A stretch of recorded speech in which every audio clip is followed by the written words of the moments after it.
नमस्कार, मेरा नाम Shri Narayan Paheti, chairman love fun learning school Nokha. सबसे पहले मैं नोखा वासियों के सभी पेरेंट्स का, सभी बच्चों का और लव फन लर्निंग स्कूल के सभी स्टेक होल्डर्स का बहुत बहुत धन्यवाद करना चाहूँगा कि पिछले 15 सालों में लव फन लर्निंग स्कूल को उन्होंने बहुत प्यार दिया और इन 15 सालों में हमने नोखा के बच्चों के लिए बहुत ज़्यादा मेहनत की और आगे भी लव फन लर्निंग स्कूल नई ऊंचाइयों को छुए और नोखा के बच्चों को क्लास 11, क्लास 12 के लिए कहीं भी बाहर नहीं जाना पड़े और एक अच्छी क्वालिटी एजुकेशन जो हम इतने वर्षों से देते आ रहे हैं उससे भी और अच्छी क्वालिटी एजुकेशन और खेलकूद की सुविधाएं, नीट जेईई की तैयारी, ये सब यहाँ के बच्चों को मिले। इसी को ध्यान में रखते हुए हमने आगे आने वाले 15 सालों के लिए दिल्ली पब्लिक इंटरनेशनल स्कूल के साथ में टाई अप किया है और अब जो आगामी सत्र है 2026 अप्रैल से लव फन लर्निंग स्कूल का जो संचालन है वो Delhi public international school DPIS society के द्वारा किया जाएगा। सबसे पहले मैं हार्दिक स्वागत और अभिनंदन करता हूं डॉक्टर राजू गोपालन जी का। नमस्कार सर, DPIS सोसाइटी के CEO। सर, सबसे पहले मेरा ये सवाल रहेगा कि आप थोड़ा सा संस्था के बारे में, DPIS सोसाइटी के बारे में थोड़ी सी जानकारी हमारे नोखा के पेरेंट्स को दें कि DPIS के कितने स्कूल चल रहे हैं, आपका विजन क्या है, आप किस हिसाब से काम करते हैं। हमने आपके साथ टाई अप किया है तो आप किस हिसाब से काम करके हमारा जो इंस्टीट्यूट है उसको और आगे आप लेके जाएंगे। सबसे पहले थैंक यू नारायण जी, आपने ऐसा सोचा कि एक ऐसी संस्था आपके क्षेत्र में आए काम करने के लिए जो कि बच्चों को एक क्वालिटी एजुकेशन दे। DPIS सोसाइटी ये कोई नई नहीं है शिक्षा के क्षेत्र में। हम पिछले 50 सालों से शिक्षा के क्षेत्र में ही काम कर रहे हैं। ये हम थर्ड जनरेशन है जो एजुकेशन में हम काम कर रहे हैं। हमारे ग्रैंडफादर साहब ने ये सोसाइटी शुरू करी, फ्रीडम फाइटर थे, फिर हमारे फादर ने काफ़ी मेहनत करी और अब मैं, विजय जी और कैप्टन गौरव, हम तीनों मिलकर इस सोसाइटी को रन कर रहे हैं। और सोसाइटी का विज़न ये है कि गांव-गांव तक क्वालिटी एजुकेशन पहुंचे। इसी विज़न और मिशन के साथ हम निकले हैं और इसमें हम बहुत सारे स्कूल्स को अपने साथ कोलैबोरेट कर रहे हैं ताकि वहाँ पर भी हम एक स्टैंडर्ड SOPs बना सकें, वहाँ के बच्चों को भी हम एक क्वालिटी एजुकेशन दे सकें। और कहीं ना कहीं गांव के बच्चों को ऐसा लगता है, कई बार ऐसा हम सर्वे में भी पाते हैं कि उनको लगता है कि क्वालिटी एजुकेशन बड़े शहरों में मिलता है। तो आपके माध्यम से, आप जैसे भाइयों के साथ जुड़कर हम गांव-गांव तक उसी एजुकेशन को पहुंचाना चाहते हैं जो एक शहर के बच्चे को शहर में मिल रही है, ताकि गांव के बच्चे को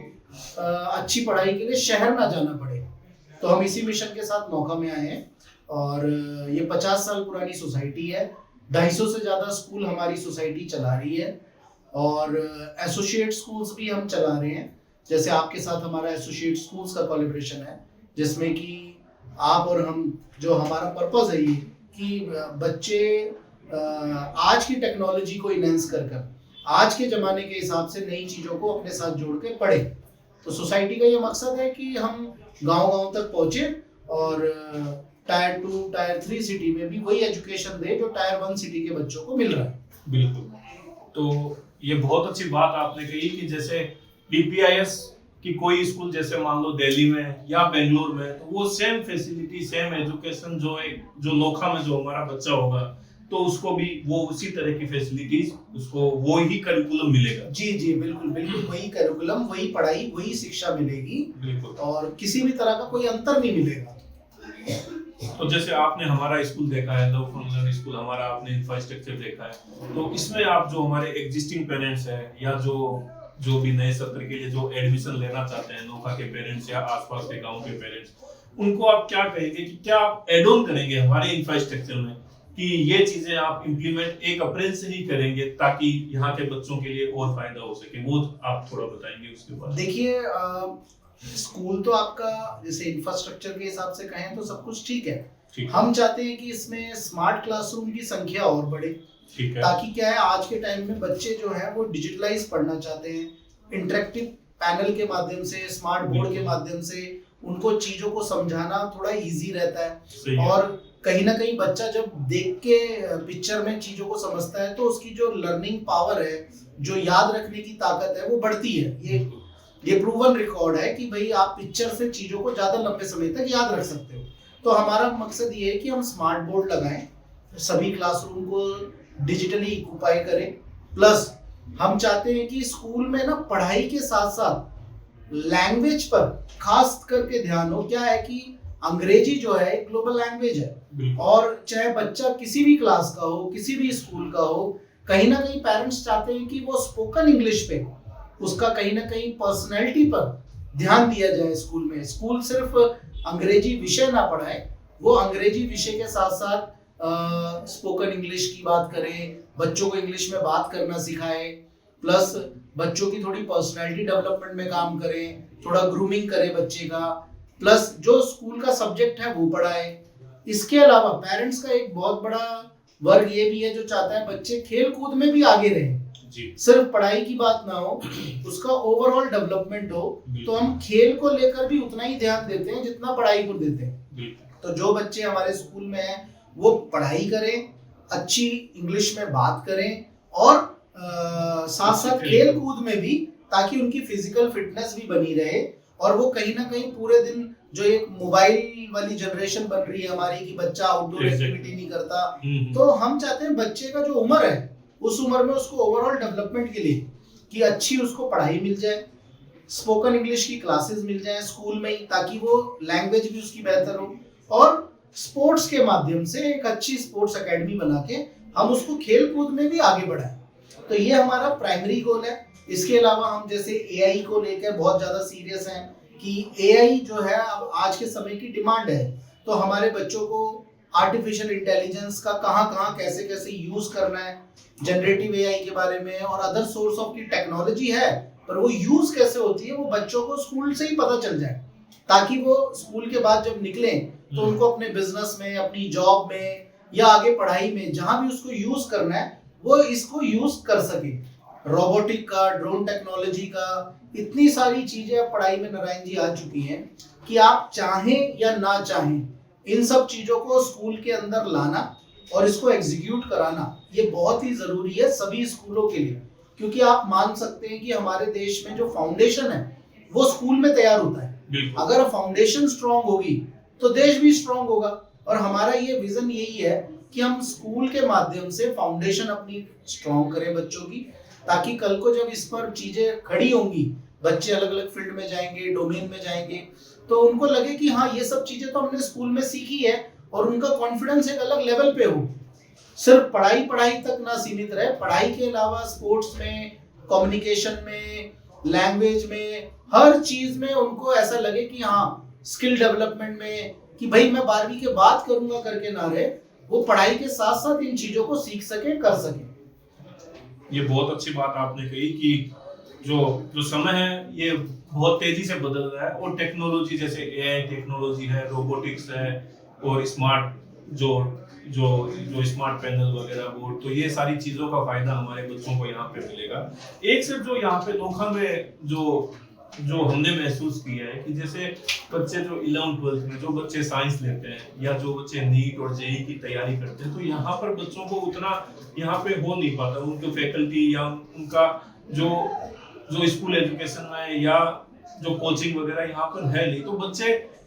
जनरली बाहर चले जाते हैं, या कोई बच्चा कोटा चला गया, या बीकानेर चला गया, या कहीं बाहर चला गया। तो आपने ये कहा है कि नीट और जेईई की जो एक तरीके से फाउंडेशन, जैसे साइंस और मैथ्स की जो क्लासेज है वो 6 क्लास से ही इनके डबल पीरियड लगेंगे, और आगे जाके नीट जेईई की तैयारी के हिसाब से आप बच्चों को प्रिपेयर करेंगे, तो उसके ऊपर आप क्या कहना चाहेंगे? देखिए,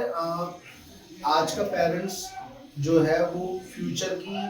पहले से ही प्लानिंग करके चलता है। बिल्कुल। और पेरेंट्स को ये पता है कि कहीं ना कहीं नीट का एग्जाम और जेईई का एग्जाम क्लियर करने के लिए तैयारी पहले से करनी पड़ती है। बिल्कुल। अब वो वेट नहीं करते कि मेरा बच्चा 10th पास होगा तो मैं तैयारी करवाऊंगा, या 12th पास होगा तो मैं तैयारी करवाऊंगा। तो हमारे बाकी स्कूलों में भी 6th ऑनवर्ड्स, मतलब 6ठी में बच्चा आ गया तो पढ़ाई के साथ साथ जेई और नीट की मतलब एज पर देयर चॉइस, वो डॉक्टर बनना चाहते हैं तो नीट की तैयारी करेंगे, इंजीनियर की तरफ जाना चाहते हैं तो जेई की तैयारी करते हैं, तो एज पर देयर चॉइस हम चाहते हैं कि उनकी तैयारी छठे से शुरू हो जाए। तो 6th 7th 8th 9th जो ये 4 साल पहले से 5 साल पहले से तैयारी होती है तो बच्चे का फाउंडेशन स्ट्रांग हो जाता है, मैथ और साइंस में जो उनके बेसिक्स हैं वो क्लियर हो जाते हैं, और फिर उसमें उनकी चॉइस रहती है कि बच्चे को आगे चल के हम किस लेवल को अचीव करना चाहते हैं। क्योंकि देखिए क्वालिटी एजुकेशन में आज भी कंपटीशन है, और बच्चा कॉम्पिटिटिव वर्ल्ड में जब जी रहा है तो उसको वो सब चीजें हमें सिखानी पड़ेगी जिससे वो उस कंपटीशन को क्रैक कर पाए। तो हम तैयारी पहले से ही शुरू कर देते हैं बच्चे की 6th ऑनवर्ड्स। जो पेरेंट्स चाहते हैं कि हाँ मेरा बच्चा इस चीज को भी एडिशनल क्लास में कवर करे तो हम उनकी एडिशनल क्लासेस करते हैं ताकि उसका जेई और नीट का बेस तैयार हो जाए, और फिर वो उसी के बेस के हिसाब से जब वो प्रोग्रेस देखता है अपनी, तो जब उसको रियल टाइम आता है, जब एग्जाम देना पड़ता है तो उसके लिए चैलेंज बहुत इजी हो जाता है। तो तैयारी तो देखिए अर्ली स्टेज पे करनी पड़ती है। हमारा भी ये मानना है कि बच्चे पे स्ट्रेस नहीं पड़ता, करते करते करते वो जब उस स्टेज तक पहुंचता है तो उसको लगता है ये तो सब मुझे आता है। तो हम वो जो तैयारी है वो थोड़ा और पहले खींचते हैं ताकि बच्चे के ऊपर किसी भी तरह का डायरेक्टली इनडायरेक्टली स्ट्रेस ना बने। बिल्कुल। तो सर आपने जैसे ये सारी चीजें बताई है कि आप जो हमारा इंफ्रास्ट्रक्चर है उसमें ये चीजें आप एड ऑन करोगे, स्पोर्ट्स की फैसिलिटीज भी होगी, स्पोर्ट्स के कोचेस भी होंगे, रोबोटिक्स लैब है, एआई है, लैंग्वेज है, टीचर्स वगैरह, ये सब चीजें होंगी। लेकिन जब से हमारा ये जो टाई अप हमारे नोखा वासियों को, पेरेंट्स को, बच्चों को मालूम चला है, तो हर एक के मन में एक, क्योंकि मैं भी एक अभिभावक हूँ, तो हर एक के मन में एक सवाल है कि जैसे डीपीआईएस जो मेट्रो सिटीज में है तो उनकी फीस बहुत ज्यादा होती है आपकी स्कूलों की, तो नोखा में क्या फीस को लेकर के जो हमारी फीस है लव फन लर्न स्कूल की, ये सेम फीस कंटिन्यू रहेगी या इसको आप इंक्रीज करेंगे नेक्स्ट सेशन के लिए? इसके बारे में आप हमारे अभिभावकों को एकदम क्लियर बताएं। देखिए फीस, जैसे कि मैं नोखा आया था तो मैं पेरेंट्स से भी मिला था जी, हमने फीस बढ़ाने की कोई बात ना सोची है ना हम करने वाले हैं। ओके। जो फीस आप चार्ज कर रहे थे हमने ऑलरेडी इसकी फीस अनाउंस भी कर दी है जी। आज की डेट में जो भी पेरेंट्स आ रहा है वो, या जो एग्जिस्टिंग पेरेंट्स हैं, जो नए पेरेंट्स हैं, उनको ये साफ साफ दिखाया जा रहा है कि फीस वही है जो हम ले रहे थे, जो आप ले रहे थे। तो फीस बढ़ाने की हमने ना बात करी है ना हम फीस बढ़ा रहे आपकी, जबकि ये बात के बारे में अब हम, क्योंकि ये बात इसलिए बोल सकते हैं कि हम ऑलरेडी पेरेंट्स से मिलकर, मैंने खुद मिलकर पेरेंट्स को बोला कि आपको फीस बढ़ेगी करके, ये बात आपने सोची नहीं है। हम क्वालिटी पे काम कर रहे हैं, हम डिलीवर करना चाहते हैं, हम चाहते हैं बेहतर सर्विसेज उसी प्राइस में डिलीवर करें जो आप ऑलरेडी फीस चार्ज कर रहे थे। तो एटलीस्ट हम, जैसे हमने स्पोकन इंग्लिश की बात करी, एआई क्लासेस की बात करी, इंग्लिश लैब की बात करी, तो ये सब एडिशनल सर्विसेज हैं जिस पे डेफिनेटली हमारा खर्चा हो रहा है। पर हम ये चाहते हैं कि ये सब चीजें, क्योंकि जैसा हमने कहा कि क्वालिटी एजुकेशन हम गाँव तक पहुंचाना चाहते हैं, तो डेफिनेटली क्वालिटी एजुकेशन को पहुंचाने के लिए एफर्ट्स तो लगेंगे, और वो एफर्ट्स हम कर रहे हैं। किसी भी तरह से फीस को बढ़ाया नहीं जा रहा, जो फीस डिसाइडेड थी वही फीस रखी जाएगी, और ये पेरेंट्स को मैं डायरेक्टली बोलकर भी आया हूँ, दोबारा वीडियो के माध्यम से भी हम पेरेंट्स को ये बात बता रहे हैं। तो बिल्कुल यही सारे मेरे मन में सवाल थे जो मैंने आपसे पूछे, और यही हर एक हमारे अभिभावक के मन में विचार थे कि क्या क्या चीजें, क्योंकि लव फन लर्न स्कूल को सभी जानते हैं, अब एकदम से दिल्ली पब्लिक इंटरनेशनल स्कूल हो जाएगा, तो ये सारी चीजें आपने बता दी कि डीपीआईएस ये एड ऑन इसमें करेगा बिना कोई फीस को इंक्रीज किए हुए। तो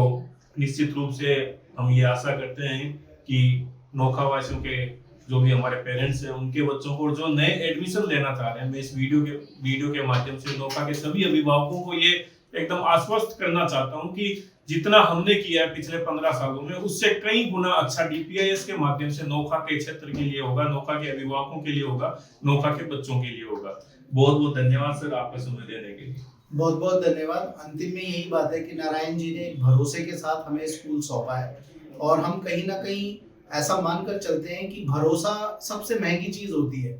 और इस भरोसे को मेंटेन करने के लिए, क्योंकि देखिए हम 50 साल से मेंटेन कर रहे हैं, इसीलिए हम चल रहे हैं, और हमारे लिए हर बच्चा उतना ही इम्पोर्टेंट है जितने हमारे खुद के बच्चे हैं। सबसे कीमती चीज लोग हमें सौंपते हैं अपनी, तो हम कोशिश करते हैं कि हम इस तरह से सेटिस्फाइड करें काम को लेके, क्योंकि ये हमारा सिर्फ बिजनेस नहीं है, ये कहीं ना कहीं समाज हित में, देश हित में जुड़ा हुआ काम है। जो हमसे बेहतर हो सकता है और जितना बेहतर हम कर सकते हैं उम्मीद से ज़्यादा देने की कोशिश करेंगे और नोखा को निराश नहीं करेंगे। जैसा हमने और जगहों पे काम कर रहे हैं, नोखा में भी एक बेहतर भविष्य देंगे बच्चों को और बेहतर से बेहतर जितना वीडियो में बोला है उससे भी ज़्यादा नोखा को देकर अपना रिस्पॉन्सिबिलिटी पूरा करने का प्रयास करेंगे। बहुत बहुत धन्यवाद। बहुत बहुत धन्यवाद। Thank you sir.